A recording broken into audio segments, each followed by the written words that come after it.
The stew was nearly done. I stirred it slowly, letting the wooden spoon glide through thick broth as the scent of onions and thyme filled the air. Wade moved behind me, opening the pantry, then the fridge, then doubling back. Too many steps for someone who wasn't looking for anything. I didn't turn, just watched his reflection in the microwave door. His eyes flicked toward the table, toward my purse. He reached for a paper towel, but his hand paused too long near the bag. He glanced at me, then away, then smiled like we were in on some unspoken joke. The pot bubbled. I said nothing. 15 minutes later, while the cornbread cooled and he went back outside, I checked the purse. Tucked inside the side pocket, something soft. Velvet. A pouch I didn't recognize. I sat down at the table, pulled the drawstring, and let the contents spill into my palm. Earrings. Heavy, sharp-cut stones set in silver. Too large to be anything casual. Too real to be costume.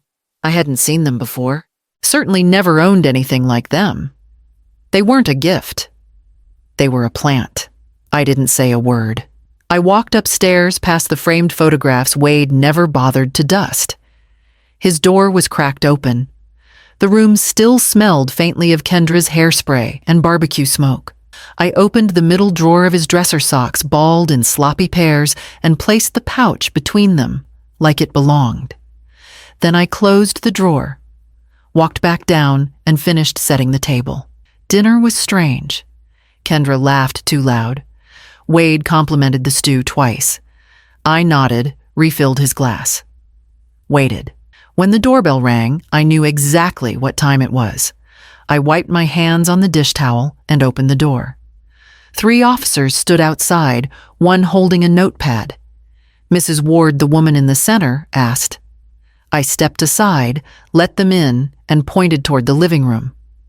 Wade looked up from his bowl with a flicker of surprise, too practiced to be real. I pulled out the chair across from him and sat down slowly. 2 years ago, when Harold died, the house got too quiet too fast. Wade had just lost his job. Kendra was finishing school, and I told them they could stay a little while. I meant months, maybe 6. I wanted noise back in the hallway. Coffee cups clinking again. Something other than silence and bills. They moved in within a week, brought half a U-Haul, 2 cats, and no plan. At first, I made space, gave them the larger bedroom, said it didn't matter. I shifted my sewing machine into the corner of the laundry room, paid the grocery bill just this once until Wade found new work. Kendra said she'd help with meals once her exams were done. The months rolled on. The promises didn't. Now it was year 2. I paid for most of the groceries. I cleaned the bathroom I no longer had full access to. And every time they thanked me, it was with the air of someone forced to be polite to staff. That night, the night before the police visit, Wade knocked on my door with a folded utility bill in hand. "Mom," he said, like he was gearing up for another performance, "we had a mix-up with the rent payment again. It overdrafted. Can you spot us? Just this once." I stared at the paper. I didn't reach for it. Kendra was in the kitchen, leaned against the counter, scrolling on her phone, laughing quietly at something I couldn't hear. "No," I said. "Just that. Nothing else." Wade blinked. "It's just temporary, Mom." I swear I said no. He exhaled sharply, like I was the one being unreasonable. "Fine," he muttered, tossing the paper on the table. Kendra didn't even glance up. He walked away like a guest who'd just been denied room service. I picked up the bill and slid it beneath the fruit bowl. My name was still on the account, still on the mortgage, still on the deed, but none of it felt like mine anymore. I poured myself a cup of tea and sat in the chair where Harold used to read the paper, waiting for the next mask Wade would try to wear. The next morning, Wade came down, whistling. He hadn't whistled since before Harold's funeral. He poured himself orange juice, kissed Kendra on the cheek, and announced it like he'd just won the lottery. "Good news, Mom," he said. "Techline Systems offered me the job." Starting Monday. I looked up from my coffee, still black and cooling. The one from the interview yesterday. He grinned too wide. Yep, senior technician. Full benefits. They said they were impressed. Kendra clapped her hands together a beat too late. See, I told you it would work out. She was already dressed, makeup, flawless, perfume sharp. Her voice was bright in that way people get when they're forcing cheer into a heavy room. That's wonderful, I said, stirring my coffee, though I'd already forgotten to add sugar. What will you be doing exactly? Oh, you know IT things, Wade replied, waving a hand. Servers, systems, whatever they need. I'll handle it. He wouldn't meet my eyes. His knee bounced under the table.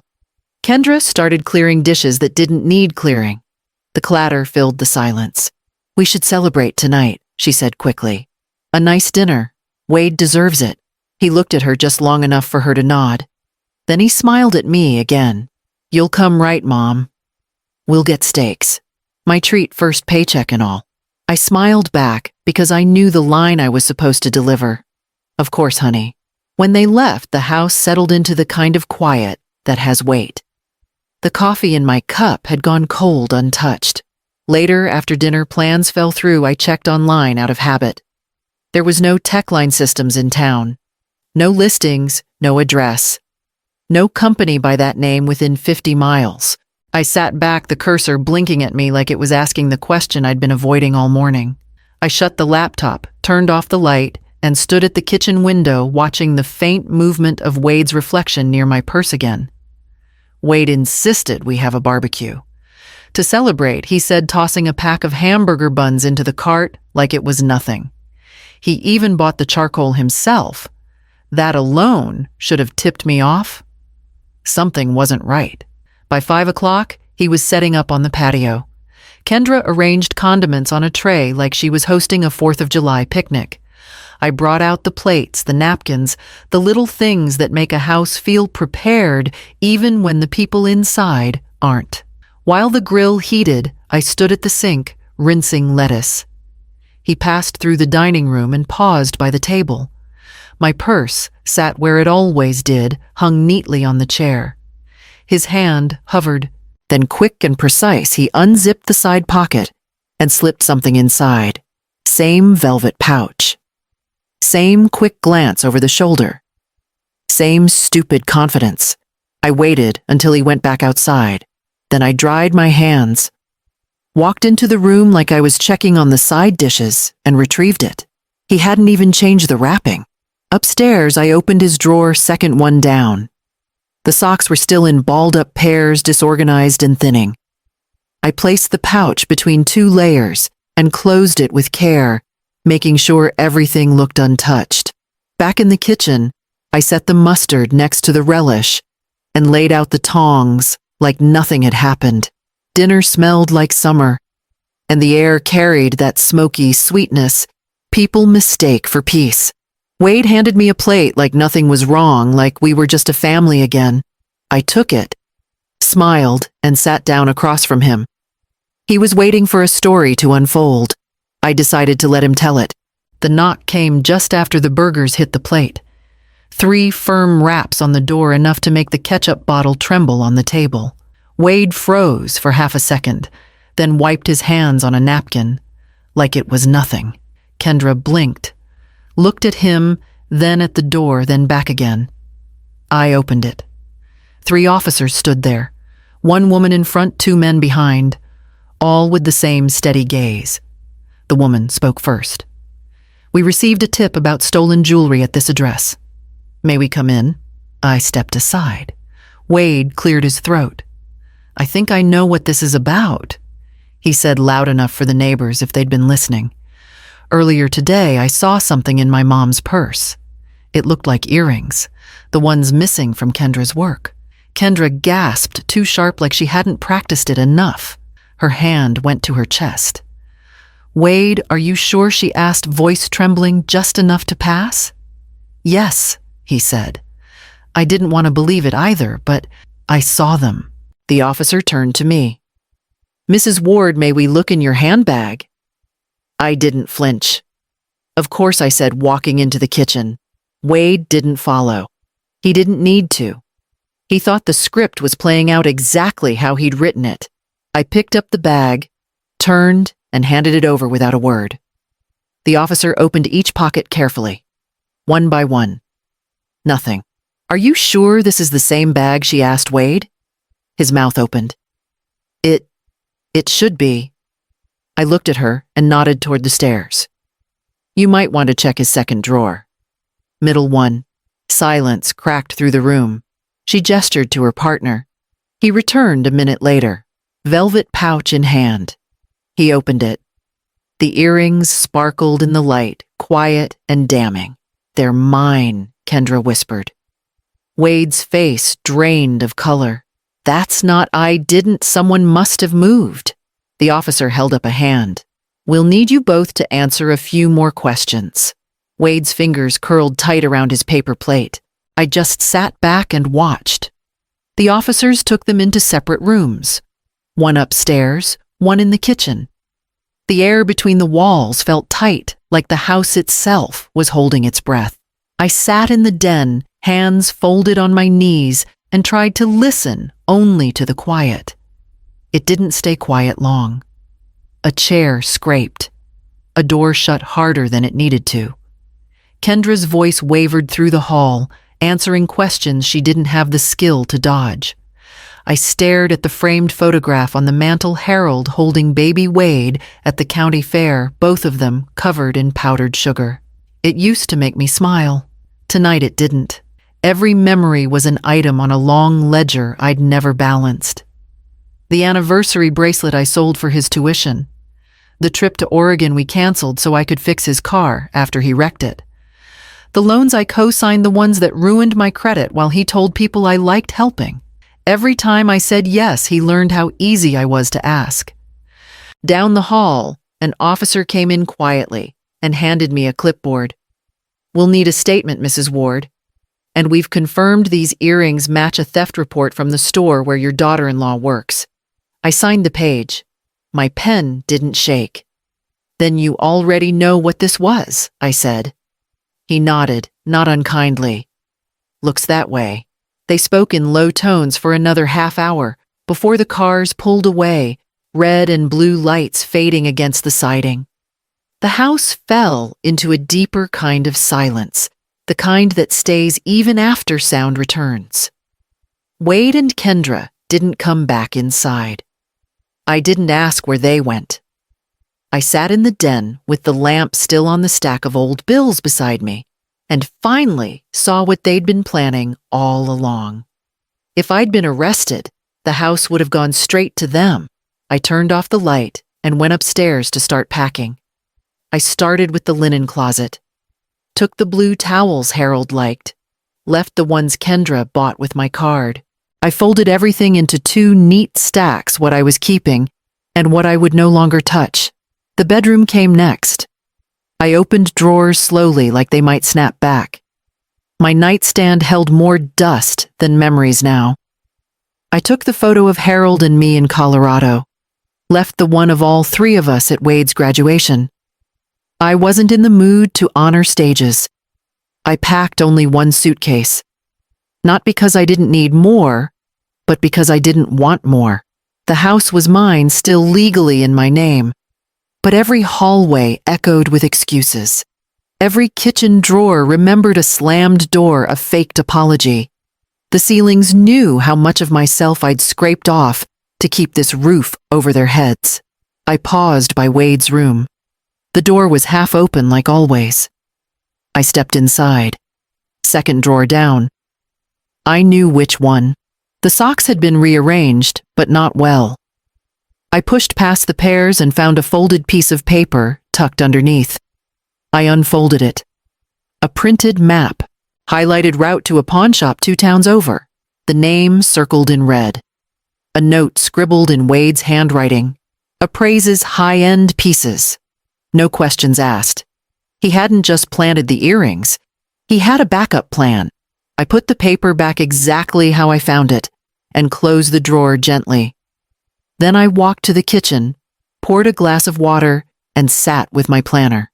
The next morning, I called the lawyer, made an appointment, asked about updating my will, revising property access filing restrictions. I didn't mention the earrings. Didn't need to. 2 days later, the paperwork was signed. Nothing goes to Wade now, not the house, not the car, not the little savings Harold left behind in the drawer beneath the tool bench. I packed the final zip of the suitcase, closed the closet behind me, and walked out the door just as the sun cracked over the hedges. I made pot roast just like Harold used to request on Sundays. I seasoned it. The same, laid the carrots in rows, mashed the potatoes smooth. Not for comfort, not for peace. Just to mark the ending. Wade came in late, all smiles and stretched charm. Smells like old times, huh? Mom Kendra trailed behind, eyes rimmed with liner. She hadn't blended well. She sat before saying, hello, fingernails tapping on her phone screen, until Wade gave her a look. I served without speaking. 3 plates. Nothing fancy. Wade talked through the silence, telling stories that belonged to a version of him that didn't exist anymore. A college prank. A neighbor's dog. The kind of small memories people grab when they're afraid of the room growing too still. Kendra barely ate. She poked at the carrots like they'd offended her. Wade asked for seconds but didn't finish his first plate. I sipped my water, folded my napkin, waited. The knock came just as I laid my fork down. Firm, not urgent. Certain. I didn't rise. Wade hesitated, then got up, shoulders squared, like he was answering a delivery. He opened the door halfway before the voice met him. Wade Ward. A man stepped forward, a face I'd never seen in person, but recognized from the news clip online. The owner of the jewelry store. Behind him, an officer in uniform, hand resting near her belt. That's him, the man said, pointing without hesitation. He's the one. From the footage. Wade's mouth opened, but no sound came out. The officer stepped in, calm and professional. Kendra froze, mid-bite, her fork hovering in the air. No one looked at me. I didn't move. The pot roast cooled on the table. The air changed, like the house had taken a deeper breath than any of us could manage. Mr. Ward, the officer, said, you'll need to come with us. Wade didn't resist. His face shifted through disbelief, outrage, then something almost like relief. The door closed behind them, quietly final. I stood and cleared the dishes.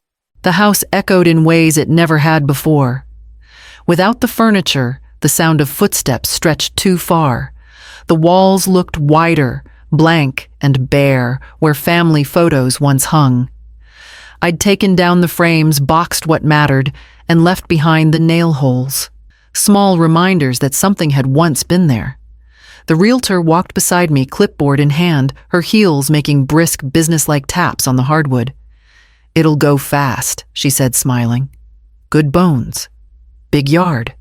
That nursery window. Perfect light. I nodded. I didn't mention what the room had once been. Wade's as a child, then Kendra's makeup studio, then a storage room for boxes of things I stopped needing. By noon, everything was signed. The new couple waited in the driveway, fresh-faced, nervous, the kind of people who still whispered to each other like everything ahead was possible. The woman held a baby wrapped in a yellow blanket. The man adjusted the car seat 3 times before stepping forward. I handed her the keys. This door sticks in the winter, I said, and the back left burner on the stove takes longer to heat. She smiled, grateful. Thank you. They crossed the threshold together. I stood there a moment longer, one hand resting on the porch rail. It was just a house now. Not mine. Not Wade's.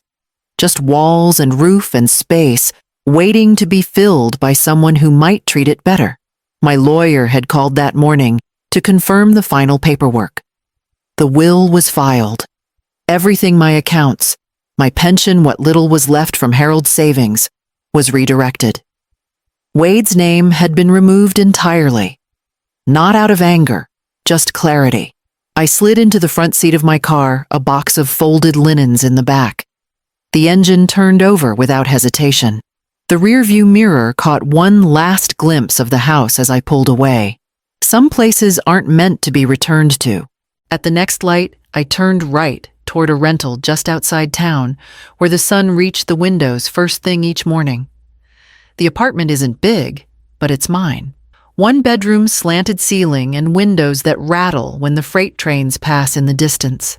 The stairs creak every time I come and go, and the smell of fresh cut stems from the shop below rises through the floorboards before sunrise. In the mornings, I make my own coffee stronger than they liked it at the old house and sit near the window with a notepad. No one interrupts. No one needs anything. It's quiet in a way that doesn't feel empty. Twice a week, I walk down to the library. I teach a workshop for women over 50 basic computer skills, email setups, job searches. Sometimes we just talk. Not all of them have family nearby. Some gave everything to children who don't call anymore. They smile when they leave. That's something. My purse rests on the hook by the door. Same one Wade once used? I replaced the lining, scrubbed the stitching. Now it carries my own things, my cards, my name on everything inside. There's no room for anyone else's plans. Last Friday, I walked past a little boutique on Main and saw a pair of earrings in the window. Small gold hoops. No stones, no velvet pouch, no secrets. I stepped inside, paid in cash, and wore them out of the store. No one questioned it. No one needed to. I stood in front of the mirror that night, brushed my hair back and fastened the clasps. They weren't expensive, just honest. The apartment smells faintly of eucalyptus and freesia. The shop owner Dana leaves stems for me at the top of the stairs some mornings. I keep a small vase by the sink. I don't talk about Wade. Not because I'm ashamed, just because he no longer belongs in the story I'm living. The last time I heard from him was a letter I didn't finish reading. There are dishes in the sink and a loaf cooling on the counter. I wipe my hands on a towel, turn off the light, and close the door behind me.